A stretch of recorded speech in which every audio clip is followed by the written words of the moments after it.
Hello, I'm really excited to have the chance to present today. Let me start by briefly introducing myself.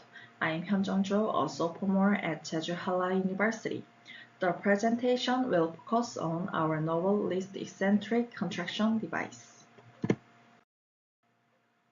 This presentation is structured as follows.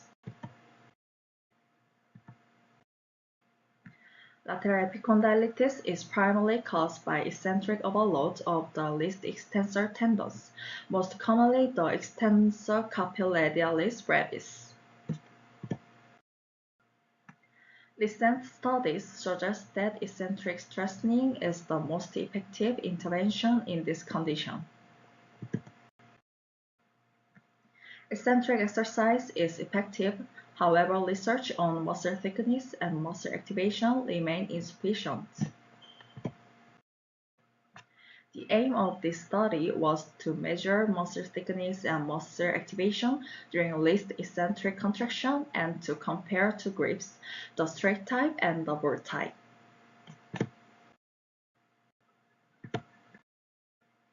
We conducted an experiment involving 30 healthy adults, excluding participants who had a history of upper limb surgery or any other orthopedic surgical history. This device was conceived and designed by our team, and its structure is as presented here. We divide the study participants into two distinct groups to conduct the experiment. During the exercise, we measure three key variables: ultrasound, electromyography, and range of motion. We used ultrasound and EMG to measure the thickness and muscle activity on the ECLB, and at the same time, we recorded the range of motion of the least flexion angle. The statistical analysis as follows this slide.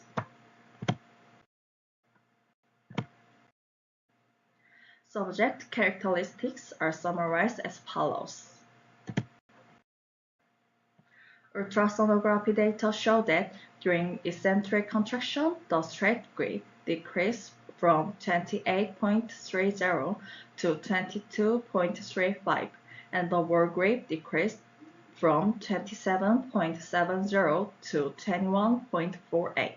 Within each group, reductions were statistically significant across all intervals, whereas no significant between-group difference were observed. EMG data show that for the straight grip, activation decreased from 35.07 to 13.48% in VIC, and for the board grip from 31.49 to 13.41% in VIC. Within group reduction were significant across all intervals, while no significant between group difference were observed. Maximal least flexion range of motion showed only minimal between group difference.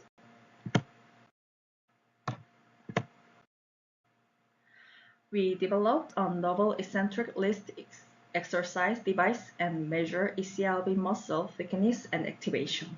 Both grips showed the same pattern. Although different between grips were not statistically significant, the straight grip tended to remain slightly thicker during the eccentric phase. This study has several limitations. First, we assessed only a single muscle. Second, control of loading and movement velocity was not well controlled. So future studies should address these issues and also evaluate the long-term effects of the intervention. In conclusion, this device can be used to apply eccentric contraction, and the minor difference between grips should guide grip choice in clinical practice. We prepared this study by referring to the literature presented here on the screen. Thank you for listening to my presentation.